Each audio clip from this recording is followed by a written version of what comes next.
Good morning everyone. Today we are going to start grouping of cells. In this topic we will study about series combination, parallel combination and mixed grouping. So first one is cells in series. Number of cells arranged in series.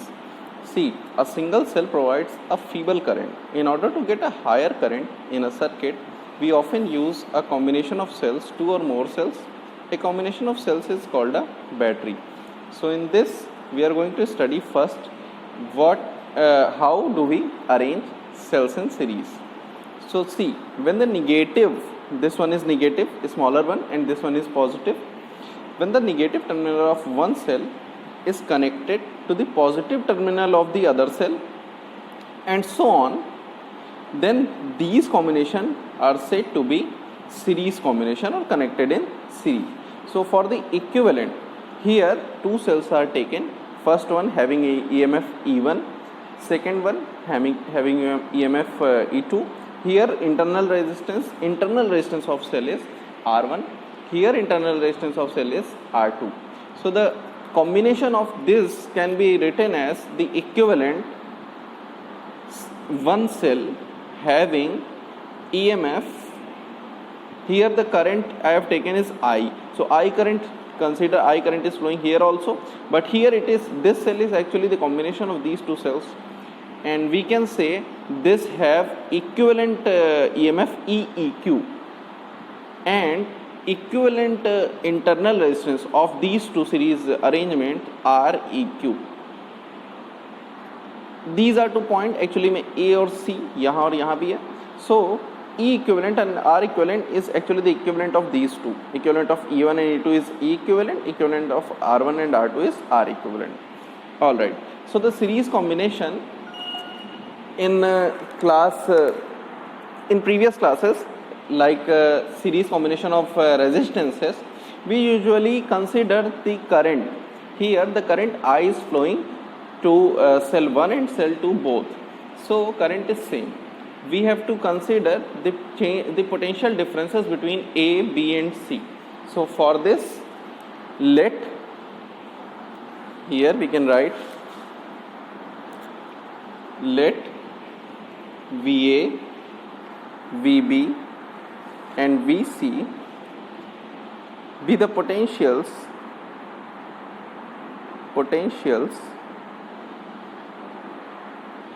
at A, B and C respectively. Alright. So this we can write VAB as the potential difference between A and B as VA minus VB, VA minus VB. Similarly, I am leaving this. Here I am writing VBC. It is actually VB minus VC. Now, see in the circuit, A और B के बीच का potential, when current I is passing through from B to A, current I is passing through from B to A, here current is passing through this cell.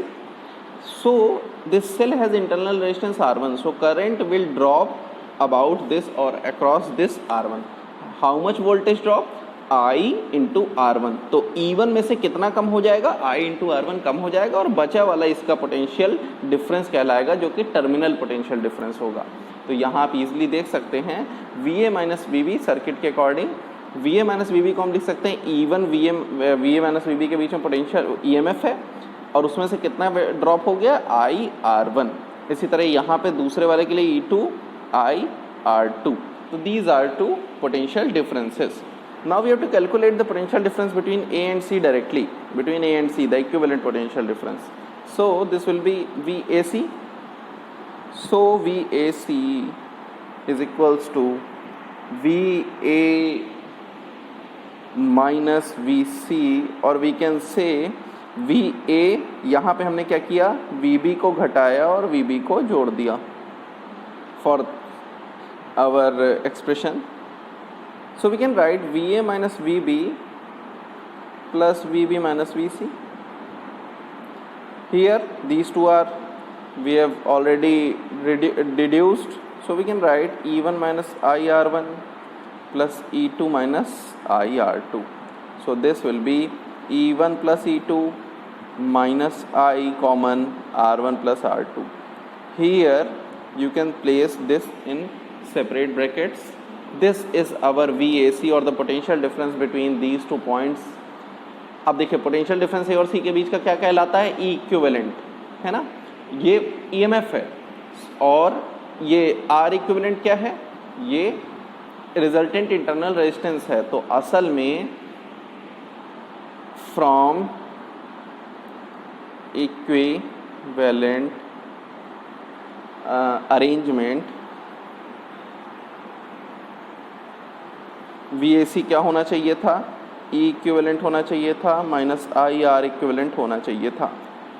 ठीक है, तो यहाँ पे अब सामने दिख रहा है हमको ये ई इक्विवेलेंट, इसका जो सीरीज़ का होगा वो क्या होगा, E1 plus E2. These are the EMF और the sum of EMFs of two separate cells, and R equivalent will be equals to R1 plus R2. See, here we have got two expressions for series combination for two cells only, but we easily extend this study for any number of cells. So for n number of cells, for n cells connected in parallel, connected in series,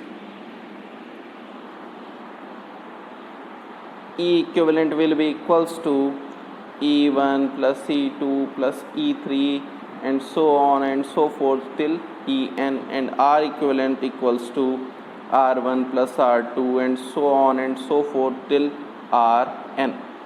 So this is the expression for series combination.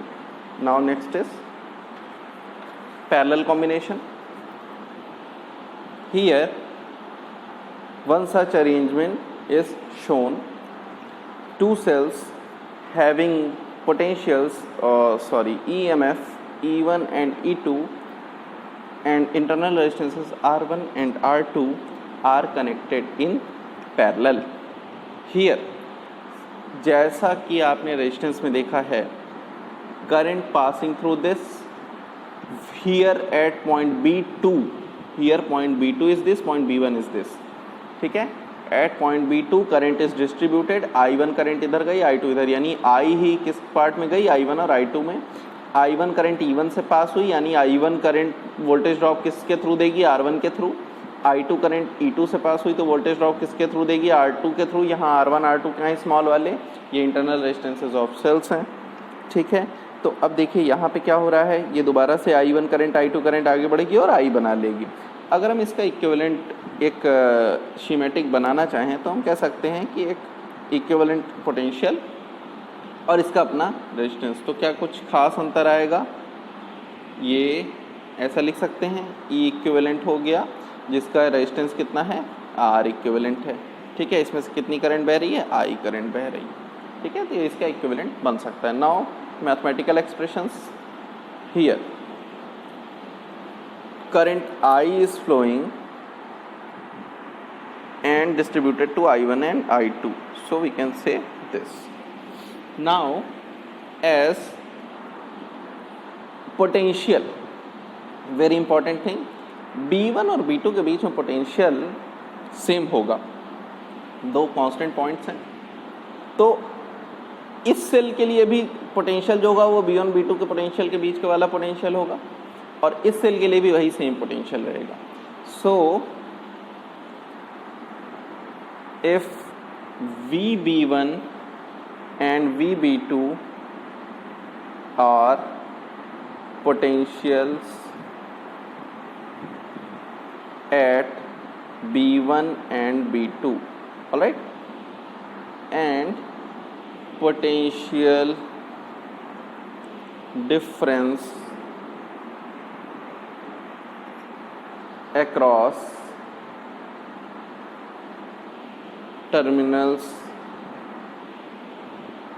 of first cell. देखिए first cell की बात कर रहे हैं, तो first cell के लिए मैं लिख रहा हूं. तो देखिए यहाँ पे फर्स्ट सेल में I1 करंट जाएगी, I1 करंट इस R1, जो ये हमारा R1 आया, R1 इसके कारण पोटेंशियल ड्रॉप होगा I into R one, I1 into R one. ये किस में से होगा? EMF में से होगा, यानी EMF में से I1 R1 घटा देंगे तो वोल्टेज या पोटेंशियल डिफरेंस पता चल जाएगा। जो टर्मिनल पोटेंशियल डिफरेंस जिसको हम कहते हैं, ये कह दिया V। V क्यों? क्योंकि जितना ऊपर V रहेगा उतना नीचे वाले के लिए भी पोटेंशियल डिफरेंस रहेगा, सेम पॉइंट के बीच में जुड़े हैं। ठीक है, तो अब देखिए यहाँ पे इजीली हो रहा है VB1 माइनस VB2, लेकिन यहाँ इस VB1 माइनस VB2 में क्या कर रहे हैं? E1 minus I1 R1।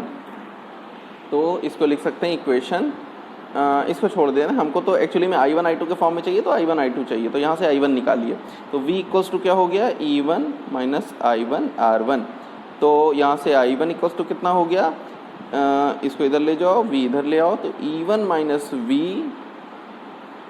Upon में R1, इसको लिख लो इक्वेशन 1। ठीक है, similarly for second cell, potential difference falls for second cell क्या होगा? पोटेंशियल डिफरेंस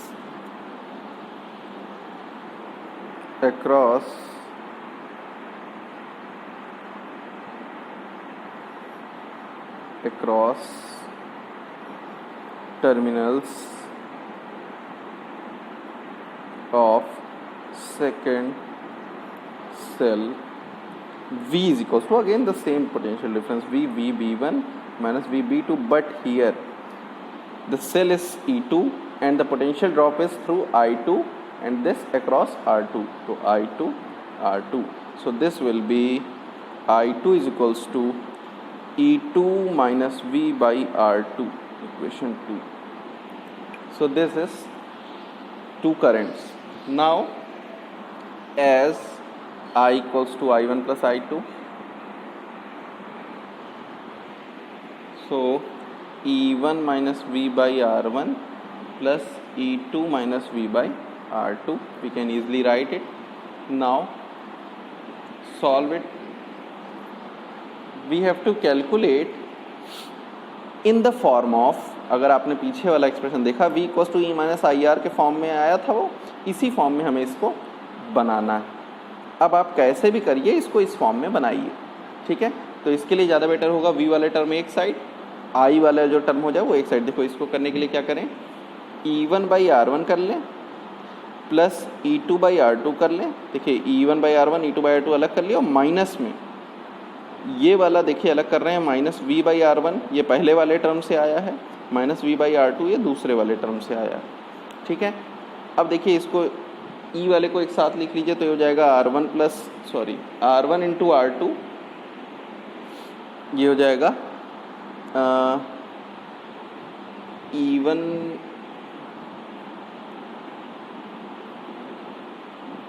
ये कुछ एक्सप्रेशन V के फॉर्म में अलग आ रहा है ना, V को अलग चाहिए हमको, यहाँ पे ये I रहने दें।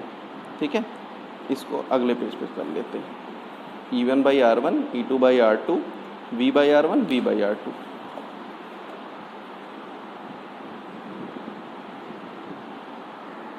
I is equals to E1 by R1 E2 by R2 minus V common ले लें, 1 by R1 plus 1 by R2। तो यहाँ से ये अब देखिए एक्सप्रेशन हो जाएगा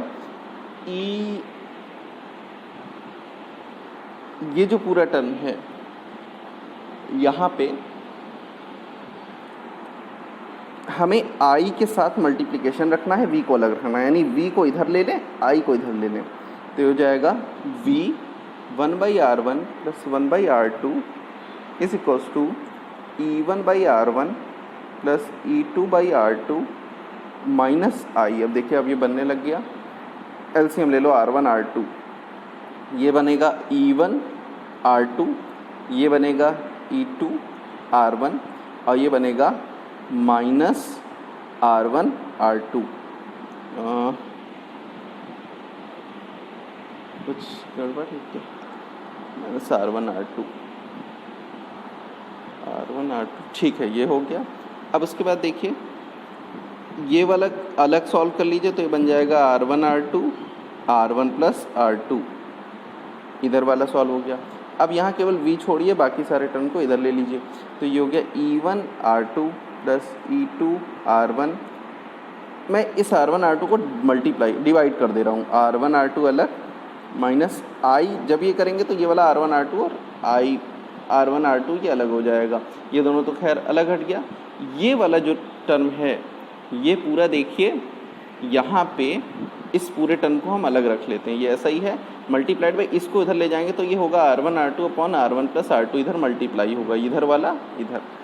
अब देखिए easily v is equals to, जब हम मल्टीप्लाई करेंगे तो R1 R2 ये अलग कट जाएगा, ये R1 प्लस R2 नीचे आएगा, तो ये बन जाएगा E1 R2 plus E2 R1 upon R1 plus R2 minus I होगा, ये होगा R1 R2 upon R1 plus R2। अगर आप इसको कोई और मेथड ईजिली देख पा रहे हैं तो आप उससे भी सॉल्व कर सकते हैं, अगर आपको शॉर्ट ट्रिक्स कुछ पता है तो आप उसका भी इस्तेमाल कर सकते हैं। इसको हमने ये expression v equals to E minus I R form का दिख रहा है। सो फॉर इक्विवेलेंट सर्किट, इसको इक्वेशन 3 कह लीजिए। इक्विवेलेंट सर्किट जो अभी हमने पीछे बनाया था उसके अकॉर्डिंग क्या है, v equals to E equivalent minus I R equivalent हो सकता है। कौन सा सर्किट, ये जो हमने ये पैरेलल कॉम्बिनेशन का एक अलग इक्विवेलेंट सर्किट बनाया था इसके अकॉर्डिंग, ठीक है ना, E equivalent minus I R equivalent, ठीक है ना। तो ये एक्सप्रेशन जब बन जाएगा तो अब यहाँ आप इजीली देख पा रहे हैं कि ये इक्वेशन हमारी 4 हो गई। कंपेयरिंग 3 and 4, ठीक है, 3 4 को कंपेयर करिए तो ई इक्विवेलेंट कितना आ गया, E1 R2 plus E2 R1 R1 plus R2 and एक ये एक्सप्रेशन बना। R इक्विवेलेंट कितना आ गया, सीधे कंपेयर कर लो, R1 R2 upon R1 plus R2। अगर इसको सिंप्लीफाई करके लिखना हो तो थोड़ा एक इसको जो बहुत फ्रीक्वेंटली यूज़ होने के लिए मैंने क्या किया, इसको इससे डिवाइड कर दिया, E equivalent divided by R equivalent. देखिए कौन सा टर्म कट जाएगा, डिनोमिनेटर दोनों का सेम है ना, कट जाएगा, क्या बचेगा देखिए, E1 R2 plus E2 R1 upon, यहाँ पे क्या हो जाएगा, ये कट गया R1 R2। इसको हम और क्या लिख सकते हैं, इसको डिवाइड कर दीजिए, डिनोमिनेटर को दोनों में बांट दीजिए इक्वल तो हो जाएगा E1 बाई R2 तो कट जाएगा, R1 बचेगा प्लस E2 बाई R2। देखिए ये अगर कुछ कितनी भी सेल हों, E3 by R3 E4 by R4 ऐसे हो सकता है ना। तो ये एक एक्सप्रेशन बना E equivalent by R equivalent. दूसरा एक्सप्रेशन यहाँ से दिख रहा है, इसको लिख सकते हैं R equivalent is equals to, देखो ये वही है 1 बाई, नहीं हम इसको ऐसे लिख सकते हैं 1 by R equivalent equals to कितना हो जाएगा, इसको उल्टा कर दो, R1 plus R2 upon R1 R2 हो जाएगा। तो ये लिख सकते हैं 1 by R1 plus 1 by R2। इस तरह के कितने भी एक्सप्रेशन हों, कितने भी अलग अलग सेल्स लगे हों, उसके लिए ये रेजिस्टेंस का इक्विवेलेंट हो जाएगा, उसके इंटरनल रेजिस्टेंस का। तो ये दो एक्सप्रेशंस जो हमारे हो गए ये पैरेलल कॉम्बिनेशन के लिए हो गए, इसको ध्यान में रख लीजिए। नेक्स्ट इसके बाद बात आती है कि हमें सर्किट में ज़रूरत होती है मैक्सिमम करंट, ठीक है ना, कभी कभी मैक्सिमम करंट की ही ज़रूरत है। तो अगर हम किसी सर्किट से, खूब सारी सेल्स दी हुई हैं, नंबर ऑफ़ सेल्स आपको दे दी गई, 5-6 ठो सेल दे दी गई है, आपसे कहा गया कि इसको ऐसे अरेंज करिए कि मैक्सिमम करंट इससे आप विड्रॉ कर पाएँ सर्किट से। तो ऐसे केस में आपको पता होना चाहिए कि सेल को किस तरह अरेंज करें कि ये मैक्सिमम करंट ड्रॉ करे, ठीक है ना। उसके लिए अब हम कंडीशंस पढ़ेंगे। तो पहली कंडीशन है condition for maximum current from a series combination of cells. Condition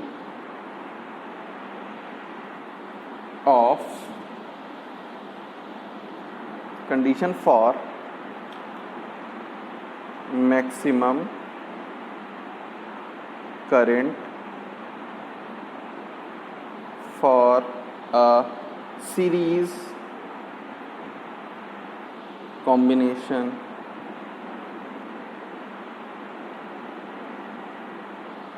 of cells।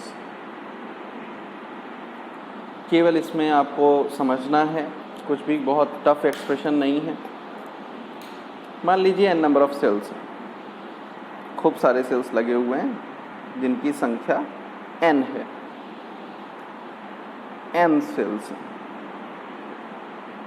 सभी सिमिलर आइडेंटिकल सेल हैं, मतलब सभी का कह लीजिए कि इक्विवेलेंट ईएमएफ सबका सेम है और सबका इंटरनल रेजिस्टेंस है। ये बाहर एक अलग से रेजिस्टेंस लगा हुआ है, ठीक है ना। आई इसमें करंट फ्लो कर रही है, ठीक है, आई करंट फ्लो कर रही है इसमें सर्किट में, ठीक है। तो अब देखिए इससे मैक्सिमम करंट किस अरेंजमेंट, कैसे अरेंजमेंट करें कि विड्रॉ हो, मतलब कुछ कंडीशंस होती हैं उसको देखते हैं। तो सबसे पहले तो टोटल ईएमएफ देखिए कितना होगा। टोटल ईएमएफ यहाँ लिख लीजिए पहले, here cells are identical. Identical मतलब क्लियर हो गया। टोटल ईएमएफ क्या है, एन सेल्स का क्या होता है, सीरीज में समेशन हो जाता है, सम ऑफ ऑल ईएमएफ्स, तो it is equals to N into E हो जाएगा। मान लीजिए अगर ई एक का है तो इस तरह के एन ई हो जाएंगे, ठीक है। तो ये इक्वेशन 1 इसको लिख सकते हैं आप। Now total resistance, total resistance, अब देखिए टोटल रेजिस्टेंस भी तो सीरीज में जुड़ता था ना R1 प्लस R2 से, तो कितना हो जाएगा R प्लस R, तो कितना हो जाएगा N टाइम्स है तो NR, ये हो गया टोटल रेजिस्टेंस, ठीक है ना। टोटल रेजिस्टेंस, टोटल ईएमएफ पता चल गया, तो total current will be how much, I is equals to total EMF upon total resistance. But how much total resistance is, circuit में कितना टोटल रेजिस्टेंस है।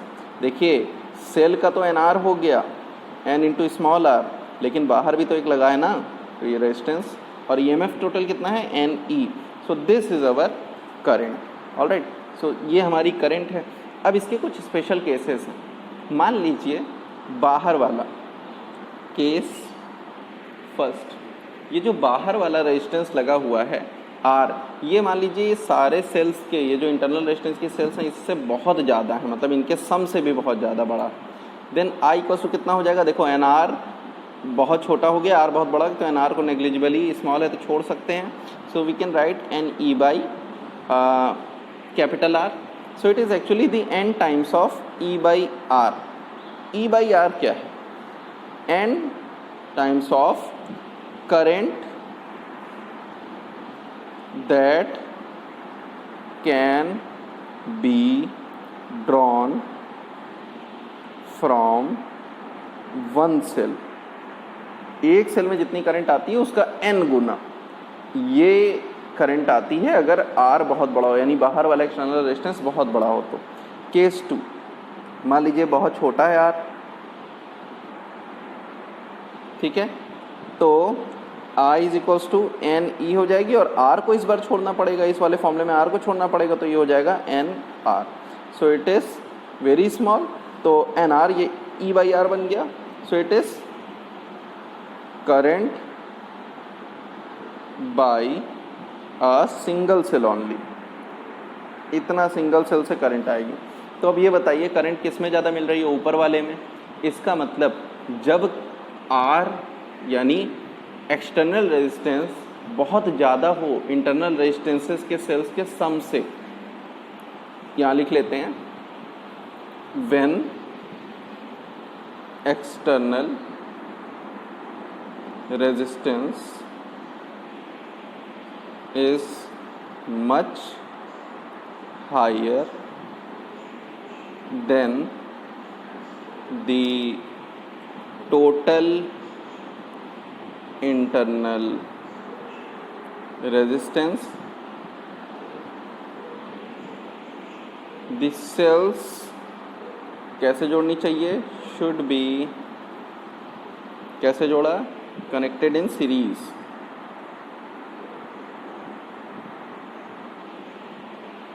Series to get maximum current, यानी जब कभी एक्सटर्नल रेजिस्टेंस बहुत ज़्यादा हो तो सीरीज में जोड़ना चाहिए करंट को।